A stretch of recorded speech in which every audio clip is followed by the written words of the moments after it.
رأيته خاشعا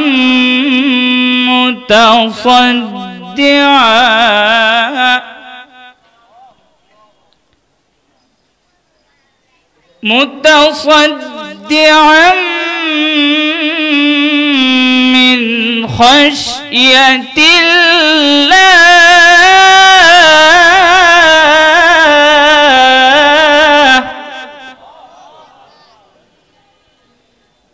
وتلك الأمثال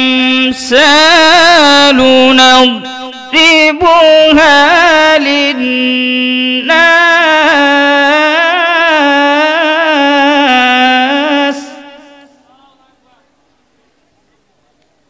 لعلهم يتفكرون.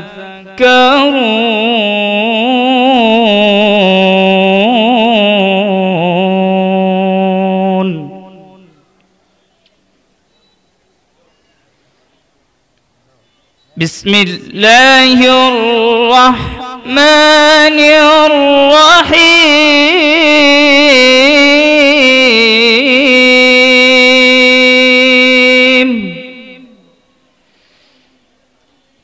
لو أنزلنا هذا القرآن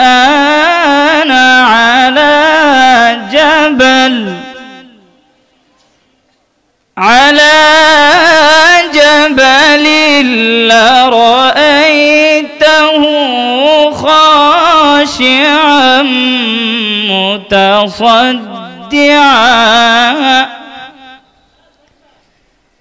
متصدعا من خشية الله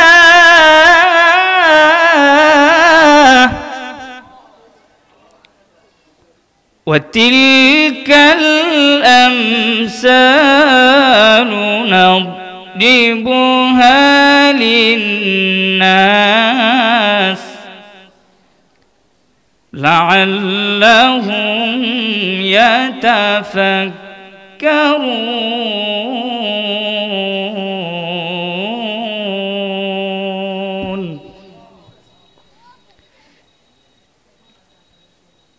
هو الله الذي لا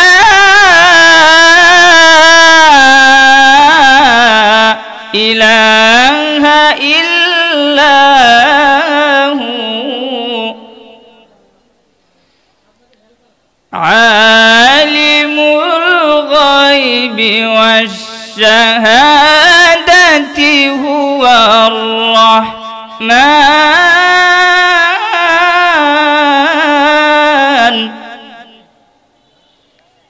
هو الرحمن الرحيم. هو الله الذي لا إله إلا هو الملك القدوس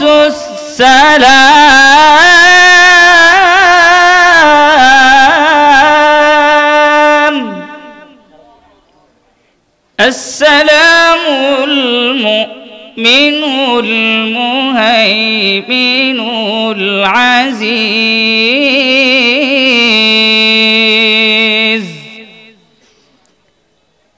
العزيز الجبار المتكبر سبحان الله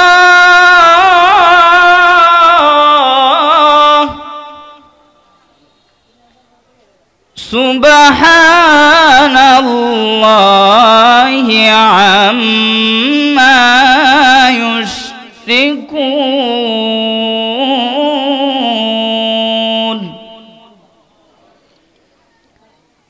هو الله الخالق البارئ البارئ المصور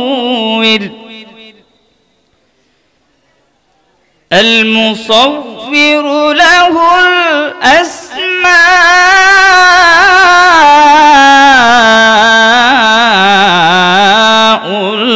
الحسنى يسبح له ما في السماوات والأرض وهو العزيز الحكيم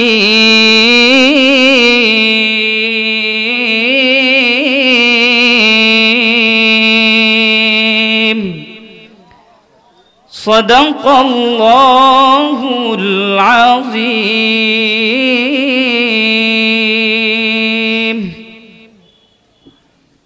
إن الحمد لله حمدا يليق بجلاله وكماله، ونعوذ بالله من شرور أنفسنا ومن سيئات أعمالنا. من يهده الله فلا مضل له ومن يضلل فلا هادي له، ونشهد أن لا إله إلا الله وحده لا شريك له، ونشهد أن سيدنا وسندنا وحبيبنا وحبيب طبيبنا وطبيب قلوب ربنا ومولانا محمدا عبده ورسوله الذي أرسله كافة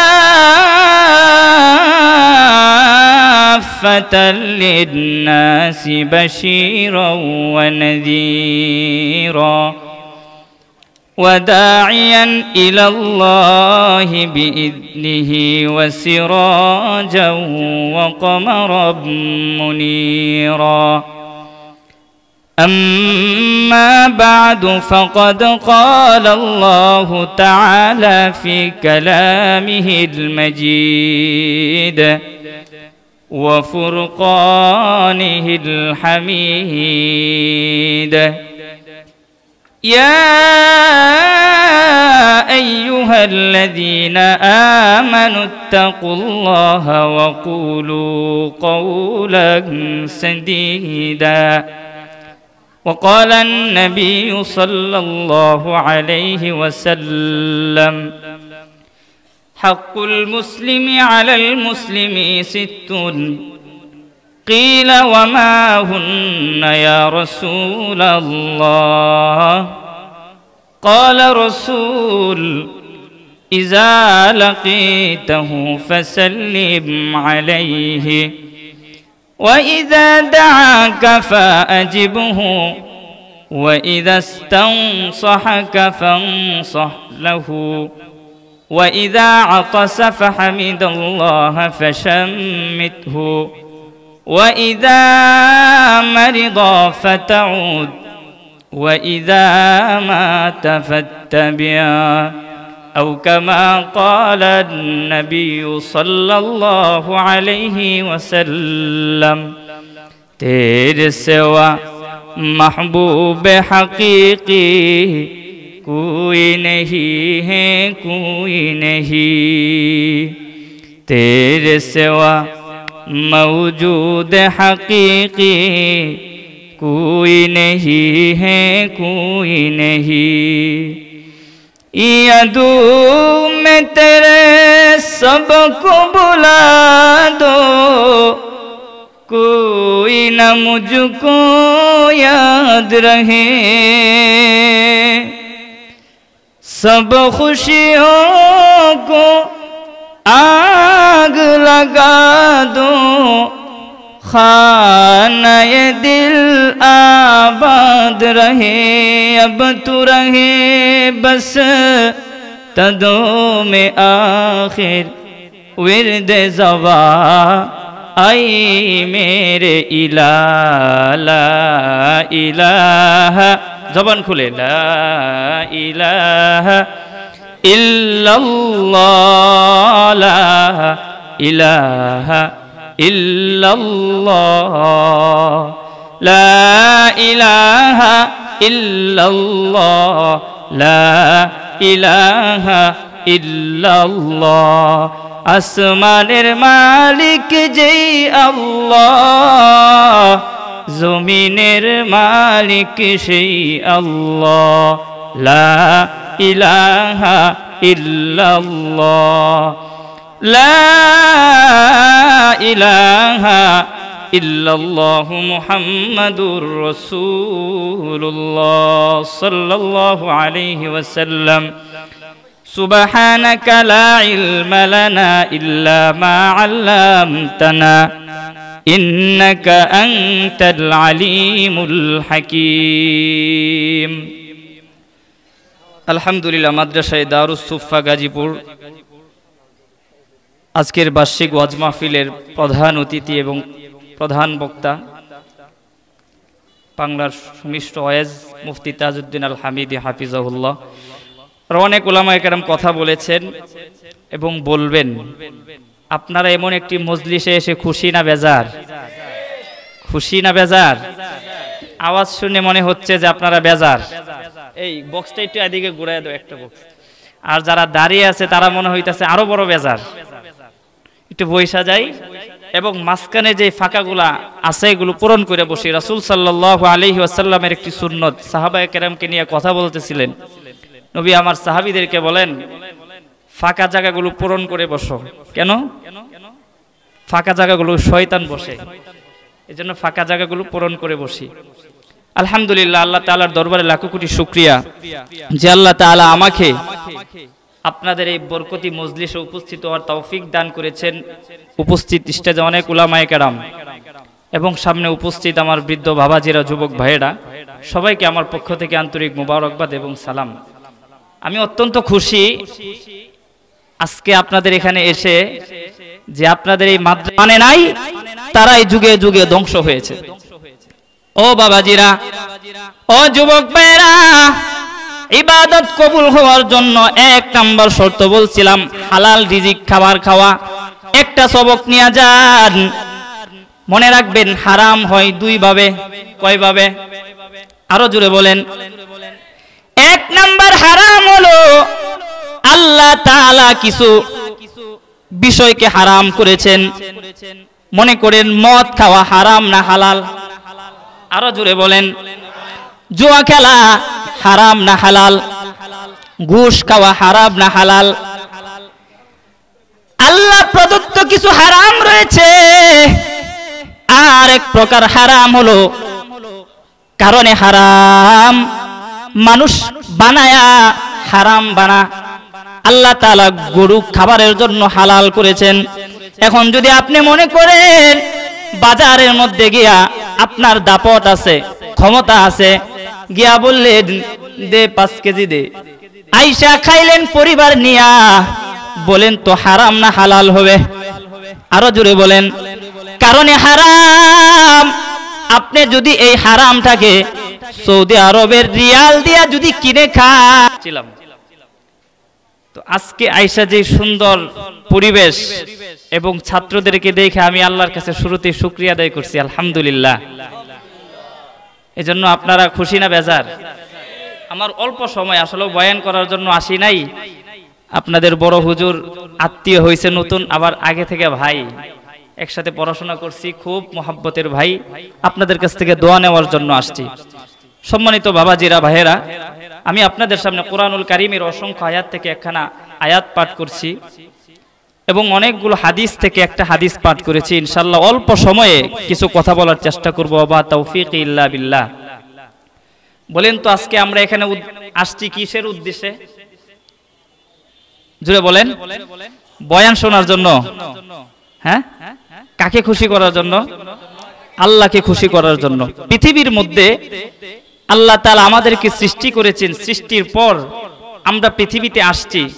দেখেন বাবাজিরা, প্রত্যেকটা মানুষ যার জির জায়গা থেকে সবাই নিজেকে দামি মনে করে এবং ভালো মনে করে। হুজুরের জায়গা থেকে নিজেকে সম্মানিত মনে করে, এমপি সাহেবের জায়গা থেকে নিজেকে পাওয়ারওয়ালা মানুষ মনে করে। ঠিক তেমনি ভাবে প্রত্যেকটা মানুষ রিস্কাওয়ালা থেকে শুরু করে একবারে বড় লেভেল পর্যন্ত সবাই নিজেকে ভালো দাবি করে এবং ভালো মনে করে। কিন্তু আল্লাহ তাআলা এক শ্রেণীর মানুষকে দুনিয়ার মধ্যে তাদেরকে ভালো উত্তম মানুষ বলে আখ্যায়িত করেছেন। বলেন না সুবহানাল্লাহ। তারা কারা? তারা হচ্ছেন তারা যারা আল্লাহকে রাজি খুশি করার জন্য এমন কোরআনের মজলিসগুলোতে আসে, বয়ান শোনার জন্য আসে। আপনারা যারা আসছেন আপনারা অনেক সৌভাগ্যবান, কারণ নবী বলেন মাইয়ুরিদিল্লাহু বিহি খায়রান ইউফাক্কিহু ফিদ্দিন, যে আল্লাহ দ্বীনের কথা বলার জন্য সবাইকে পছন্দ করে না এবং দ্বীনের জন্য আল্লাহ সবাইকে কবুল করে না। আমার ভাইয়েরা, আল্লাহ তাআলা বলেন বান্দা যদি নিয়ামত পাওয়ার পর শুকরগুজার করে নিয়ামত বৃদ্ধি করে দেন কে? আরো জোরে বলেন। আর যদি বান্দা নিয়ামত পাওয়ার পর শুকরগুজার না করে নাফরমান হয়, আল্লাহ বলেন ওই বান্দাকে যা নিয়ামত আল্লাহ দিয়েছে দিন দিন তা ছিনিয়ে নেন। ও বাবাজিরা, যুবক ভাইরা, বয়ান শোনার জন্য আসছি। নবী শত শত বছর পূর্বে চলে গেছেন। সাহাবায়ে কেরাম মৃত্যুর আগে জিজ্ঞাসা করলেন, ইয়া রাসূলুল্লাহ, আপনি দুনিয়া থেকে চলে যাচ্ছেন, আমরা আপনার পূর্ণতা শূন্যতা কাকে দিয়া পূরণ করব? নবী আমার বলেন, ও সাহাবীরা, আমি চলে যাচ্ছি তো কি হয়েছে, আমি আমার ওয়ারিস উলামায়ে কেরামকে রেখে যাচ্ছি তোমাদের মাঝে। আমি নবীকে যদি না পাও, উলামায়ে কেরামের চেহারা দেখবা, আলেমের চেহারা দেখলে মনে করবা নবীজির চেহারা দেখতে পাইলা। আলেমের কাছে যায়া মনে করবা আমার নবীর কাছে আসছো। ও বাবাজিরা, বয়ান শোনার জন্য আসছেন। কার জীবন কখন পরিবর্তন হয়ে যায় বলা যায় না। এখান থেকে একটা কথা যদি আপনি নিয়ে আমল করতে পারেন কামিয়াব। বয়ান তো সবাই জানে, রিস্কাওয়ালা বয়ান জানে, সবাই বয়ান জানে। আল্লাহ নবী বলেন বয়ান সবাই জানে, অনেক জানলেন মানলেন না কাজ হবে। আখলিস দীনাকা ইয়াকফিকাল আমালুল কলিল, যেটা শুনবেন যেটা জানলেন ওইটা নিয়ে যদি আমল করেন বাস, হোক আমল অল্প, এটার উসিলাই আল্লাহ মাফ করে দিবেন। বলেন না সুবহানাল্লাহ। আল্লাহ তাআলা বলেন, এ বান্দা, আমি তোমাকে পৃথিবীর মধ্যে পাঠিয়েছি, সৃষ্টি করেছি, তুমি আমার কোন নিয়ামতের অস্বীকার করবা? এই যে তোমাকে মানুষ বানানোর পর আমি তোমাকে জবান দিয়েছি কথা বলার জন্য। ও বান্দা, চাইলে আমি তোমাকে জঙ্গলের প্রাণী বানাইতে পারতাম, চাইলে তোমাকে আমি কুকুর বানাইতে পারতাম। মানুষকে আল্লাহ বানানোর পর আল্লাহ বয়ান শিক্ষা দিয়েছে, জবান দিয়েছে, একে অপরকে মনের ভাব বুঝার শক্তি দিয়েছে, ক্ষমতা দিয়েছে। এই নিয়ামত আল্লাহ পৃথিবীর আর কাউকে দেয় নাই। একটু তাকায় দেখেন, গরু যেই আওয়াজ নিয়ে পৃথিবীতে আসে সেই আওয়াজ নিয়ে মৃত্যুবরণ করে। ছাগল যেই আওয়াজ নিয়ে দুনিয়াতে আসে ওই আওয়াজ নিয়ে মৃত্যুবরণ করে। আপনি মানুষ আল্লাহ রহমান বানানোর পর জীবন চলার জন্য আল্লাহ আল্লামাল কুরআন, মানুষ আল্লাহ বানাইছেন। এবার মানুষ চলবে কেমনে? এই পন্থা পদ্ধতি কিভাবে চলবে, জীবন বিধান আল্লাহ দিয়েছেন কোরআন। বলেন না সুবহানাল্লাহ। এরপরে কোরআন দিলেন। এখন কোরআন যদি আল্লাহ জবান না দেয়, পড়ার শক্তি ক্ষমতা না দেয়, তাহলে কোরআন কেউ পড়তে পারবে? এরপরে আল্লাহ বলেন আল্লামাহুল বায়ান, এ বান্দা আমি কোরআন নাজিল করার পর তোমাকে আমি বয়ান করার শক্তি দিয়েছি, ক্ষমতা দিয়েছি। ওয়া ইন তাউদ্দু নি'মাতাল্লাহি লা তুহসুহা। আল্লাহ যে আমাদেরকে এতগুলো নিয়ামত দিয়েছে, দেখেন দুনিয়ার মধ্যে যার দুটি চোখ নাই মানুষ তাকে কানা বলে, যার দুটি হাত নাই মানুষ তাকে লুলা বলে, মানুষ তাকে প্রতিবন্ধী বলে। আল্লাহ তাআলা যদি আপনার একটা কীট পতঙ্গ অঙ্গ যদি আপনার অকিজু বানায়া দিত, আল্লাহ না দিত, পৃথিবীর মানুষ আপনাকে প্রতিবন্ধী বলে ডাকতো এবং আপনি পৃথিবীর মানুষের কাছে একজন গ্রহণযোগ্য মানুষ, অগ্রহণযোগ্য মানুষ থাকতেন। কোথাও আপনার মূল্যায়ন ছিল না, থাকতো না। এজন্য আল্লাহ তাআলা আমাদেরকে অসংখ্য নিয়ামত দিয়ে সৃজন করেছেন, উদ্দেশ্য একটাই, মালিককে চিনা। কাকে চিনা? মালিককে চিনা। আল্লাহর ইবাদত করার জন্য আমাদেরকে বানাইছেন। মানুষ বানানোর পূর্বে পৃথিবীর মধ্যে জিন জাতি বসবাস করত। আল্লাহ ইরাদা করলেন আমি পৃথিবীর মধ্যে জাইলুন ফিল আরদি খলিফা, আমি পৃথিবীর মধ্যে মানুষ পাঠাবো, প্রতিনিধি পাঠাবো। ফেরেশতারা বলে আয় আল্লাহ আতাজালু ফিহা মাইয়ুফসিদু ফিহা ওয়া ইয়াসফিকুদ দিমা। আপনি পৃথিবীতে মানুষ পাঠাবেন যেই মানুষ ঝগড়া করবে, দাঙ্গা ফাসাদ করবে, বিশৃঙ্খলা সৃষ্টি করবে। আয় আল্লাহ নাহনু নুসাব্বিহু বিহামদিকা ওয়া নুকদ্দিসু লাক, আমরা যে আপনাকে ভালোবাসি, আপনার ইবাদত করি, এটা কি আপনার হয় না, আরো লাগবে? আল্লাহ তখন এক বাক্যে বলেছিল আমি যা জানি তোমরা তা জানো না। আলমে আরওয়ার মধ্যে আল্লাহ সবাইকে একত্রিত করে ওই দিন সমস্ত মানুষকে, প্রত্যেকটা রূহকে আল্লাহ একত্রিত করে আমাদের কাছ থেকে স্বীকারোক্তি নিয়েছিল, মালিকের রুবাবিয়তের স্বীকারোক্তি নিয়েছিল, আমাদেরকে জিজ্ঞাসা করছিল প্রত্যেকটা রূহকে আলাস্তু বিরাব্বিকুম, আমি কি তোমাদের প্রভু নই? ওই দিন সবাই এক বাক্যে বলেছিলাম ক্বালু বালা শাহিদনা, আয় আল্লাহ আপনি আমাদের প্রভু। ও বান্দা, ইবাদত ছাড়া জান্নাতে যাওয়া যাবে না। ঠিকানা ছিল জান্নাত, আবার ঠিকানা হবে জান্নাত। এই জান্নাতের আশায় সব সময় ঘুরে। ইবাদত করতে হইলে মালিককে চিনতে হবে। আল্লাহকে চিনার জন্য আল্লাহ বলেন বান্দা, আল্লাহ শুরুতে কোনো মানুষকে সরাসরি আল্লাহর সাথে কানেক্ট করার শক্তি দেয় নাই। আল্লাহ বলেন বান্দা, আমার কাছে আসতে হলে আমার হাবিবের আদর্শ মেনে, হাবিবকে মোহাব্বত করে পরে আমার কাছে আসতে হবে। ও ভাই, আমি আপনাদের সামনে যে আয়াত পাঠ করেছি, ইবাদত কবুল হবে। এই যে নামাজ পড়ি, নামাজ কবুল হয় এটা জানি আমরা। 5 ওয়াক্ত নামাজ প্রতিদিন পড়ি, এই নামাজটা কি আল্লাহর কাছে গ্রহণযোগ্য হচ্ছে না হচ্ছে না, এটা কি জানি না। হজ করতেছি, হজ মাকবুল হচ্ছে না হচ্ছে না জানি না। সব কিছু জানেন আল্লাহ, কবুল হচ্ছে কিনা, ইবাদতটা কি জিনিস। নবীজিকে জিবরিল আমিন আয়েশা জিজ্ঞাসা করলেন ইবাদত কি জিনিস, নামাজ পড়লে কেমনে নামাজ পড়বেন? নবী আমার বলেন আনতা আবুদাল্লাহ কাআন্নাকা তারাহু, নামাজটা এমন ভাবে পড়া, ইবাদতটা এমন ভাবে করা যেন আল্লাহকে দেখছি এবং আল্লাহ আমাকে দেখছেন। ও বাবাজিরা, নামাজ পড়ি, নামাজ কবুল হয় না, কোনো গ্যারান্টি নাই।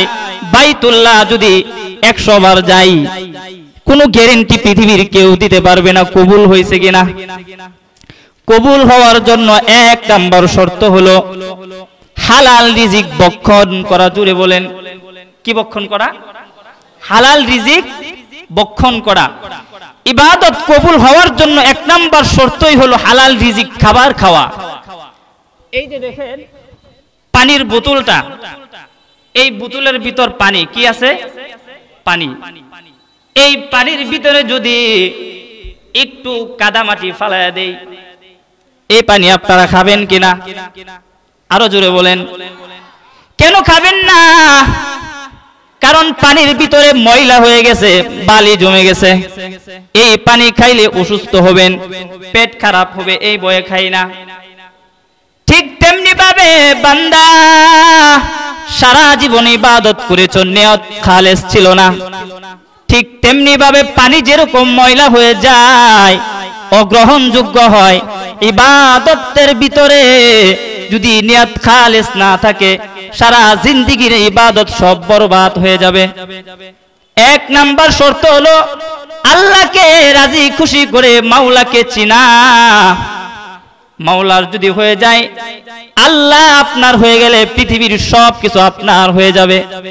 ওই মাওলাকে চিনতে হলে আল্লাহ বলেন, বান্দা কোরআন তোমাদেরকে দিয়েছি, তোমাদের জন্য রাসূল প্রেরণ করেছি। পৃথিবীর মধ্যে লক্ষাধিক পয়গম্বর আল্লাহ প্রেরণ করেছেন। বাবা আদম থেকে শুরু করে আমাদের নবী পর্যন্ত প্রত্যেক রাসূল এসে কথা একটাই বলেছেন, ইন্নী লাকুম রাসূলুন আমিন ফাত্তাকুল্লাহ ওয়া আতিউন। প্রত্যেক নবীর মেসেজ কথা একটাই ছিল, আল্লাহ পাঠাইছে, আল্লাহকে ভয় করেন, আমার অনুসরণ করেন। যদি করেন নাজাত পেয়ে যাবেন। যারা মানছে তারাই কামিয়াব হইছে। আর যারা আমি আমার মা বাবাকে খাওয়াই, আয় আল্লাহ, একদিনের ঘটনা, সারা দিন আমি কাজ করে গরু চড়ায় আইসা আমি দেখি আমার আব্বু আম্মু ঘুমায় গেছে। আমি আমার মা বাবাকে দুধ খাওয়ায়া এরপরে আমি আমার সন্তানগুলোকে খাওয়াইছি। আয় আল্লাহ, এই কাজটা যদি তোমার কাছে পছন্দ হয়ে থাকে, আজকে গুহার মধ্যে বিপদে পড়েছি, মাফ করে দাও। পাথর আরো অর্ধেক সরে গেছে, ওঠার সম্ভাবনা নাই।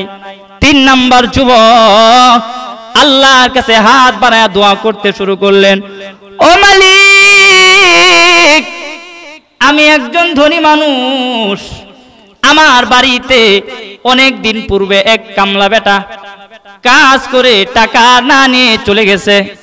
আল্লাহ, ওই ভাইটা হঠাৎ করে একদিন এসে আমার কাছে আইসা বলতেছে, আমি তোমার বাড়িতে কাজ করেছিলাম, পাওনাটা আমাকে দিয়া দাও। আয় আল্লাহ, আমি ওই পাওনা টাকা, কামলার টাকা আমি না দিয়া, আল্লাহ, আমি একটা ছাগল কিনলাম। ছাগল কিনলে দিন দিন এই পাল বড় হইল। একদিন আসলো, আইসা আমার কাছে বলল, আমি তোমার বাড়িতে কাজ করেছিলাম, টাকাটা দেয়া দাও। আমি বললাম, এই যে দেখো, এই ছাগলের পালগুলো তোমার। লোকটা বলে, ফাজলামি করনি, সব কিছু নিয়ে যাও। আয় আল্লাহ, সব নিয়ে চলে গেছে, আমি অসন্তুষ্ট হয় নাই। আয় আল্লাহ, এই কাজটা যদি তোমার কাছে পছন্দ হয়ে থাকে, আজকে বিপদে পড়েছি, আল্লাহ মাফ করে দাও। সঙ্গে সঙ্গে পাথর সরে গেছে, তারা দুনিয়ায় চলে আসলো। ঠিক তেমনি ভাবে হাসরের ময়দানে আল্লাহ বান্দাকে মাফ করানোর জন্য উসিলা খুঁজবে। হ্যাঁ, তবে নির্বেজাল ইলম নিয়া, ইবাদত নিয়া যদি আল্লাহর কাছে যেতে পারেন, ঈমান নিয়া যদি যেতে পারেন, তাহলে জান্নাত ঠিকানা হবে। আর যদি বেজাল ঈমান নিয়া যান, তাহলে জান্নাত দূরের কথা, পথ হবে জাহান্নামে। এজন্য আমার ভাইরা, যুবক ভাইরা, অল্প কথা বললাম। 1 নাম্বার ইবাদত কবুল হওয়ার জন্য শর্ত হলো হালাল রিজিক খাওয়া। 2 নাম্বার কথা হলো আল্লাহর কাছে সব সময় তাওবা ইস্তিগফার করে অতীতের গুনার জন্য মাফ চেয়ে সব সময় মৃত্যুর জন্য প্রস্তুত থাকা। কারণ কখন মৃত্যু চলে আসে বলা যায় না। ওমা তাওফীকি ইল্লা বিল্লাহ। আসসালামু আলাইকুম। আমি আমার মা বাবাকে খাওয়াই। আয় আল্লাহ, একদিনের ঘটনা, সারা দিন আমি কাজ করে গরু চড়ায় আইসা আমি দেখি আমার আব্বু আম্মু ঘুমায় গেছে। আমি আমার মা বাবাকে দুধ খাওয়ায়া এরপরে আমি আমার সন্তানগুলোকে খাওয়াইছি। আয় আল্লাহ, এই কাজটা যদি তোমার কাছে পছন্দ হয়ে থাকে, আজকে গুহার মধ্যে বিপদে পড়েছি, মাফ করে দাও। পাথর আরো অর্ধেক সরে গেছে, ওঠার সম্ভাবনা নাই। 3 নাম্বার যুবক আল্লাহর কাছে হাত বাড়ায় দোয়া করতে শুরু করলেন, ও মালিক, আমি একজন ধনী মানুষ, আমার বাড়িতে অনেক দিন পূর্বে এক কামলা বেটা কাজ করে টাকা না নিয়ে চলে গেছে। আল্লাহ, ওই ভাইটা হঠাৎ করে একদিন এসে আমার কাছে আইসা বলতেছে, আমি তোমার বাড়িতে কাজ করেছিলাম, পাওনাটা আমাকে দিয়া দাও। আয় আল্লাহ, আমি ওই পাওনা টাকা, কামলার টাকা আমি না দিয়া আল্লাহ আমি একটা ছাগল কিনলাম। ছাগল কিনলে দিন দিন এই পাল বড় হইল। একদিন আসলো, আইসা আমার কাছে বলল, আমি তোমার বাড়িতে কাজ করেছিলাম, টাকাটা দেয়া দাও। আমি বললাম, এই যে দেখো এই ছাগলের পালগুলো তোমার। লোকটা বলে, ফাজলামি করনি, সব কিছু নিয়ে যাও। আয় আল্লাহ, সব নিয়ে চলে গেছে, আমি অসন্তুষ্ট হই নাই। আয় আল্লাহ, এই কাজটা যদি তোমার কাছে পছন্দ হয়ে থাকে, আজকে বিপদে পড়েছি, আল্লাহ মাফ করে দাও। সঙ্গে সঙ্গে পাথর সরে গেছে, তারা দুনিয়ায় চলে আসলো। ঠিক তেমনি ভাবে হাসরের ময়দানে আল্লাহ বান্দাকে মাফ করানোর জন্য উসিলা খুঁজবে। হ্যাঁ, তবে নির্বেজাল ইলম নিয়া, ইবাদত নিয়া যদি আল্লাহর কাছে যেতে পারেন, ঈমান নিয়া যদি যেতে পারেন, তাহলে জান্নাত ঠিকানা হবে। আর যদি বেজাল ঈমান নিয়া যান, তাহলে জান্নাত দূরের কথা, পথ হবে জাহান্নামে। এজন্য আমার ভাইরা, যুবক ভাইরা, অল্প কথা বললাম। এক নাম্বার ইবাদত কবুল হওয়ার জন্য শর্ত হলো হালাল রিজিক খাওয়া। দুই নাম্বার কথা হলো আল্লাহর কাছে সব সময় তাওবা ইস্তিগফার করে অতীতের গুনার জন্য মাফ চেয়ে সব সময় মৃত্যুর জন্য প্রস্তুত থাকা। কারণ কখন মৃত্যু চলে আসে বলা যায় না। ওমা তাওফীকি ইল্লা বিল্লাহ। আসসালামু আলাইকুম।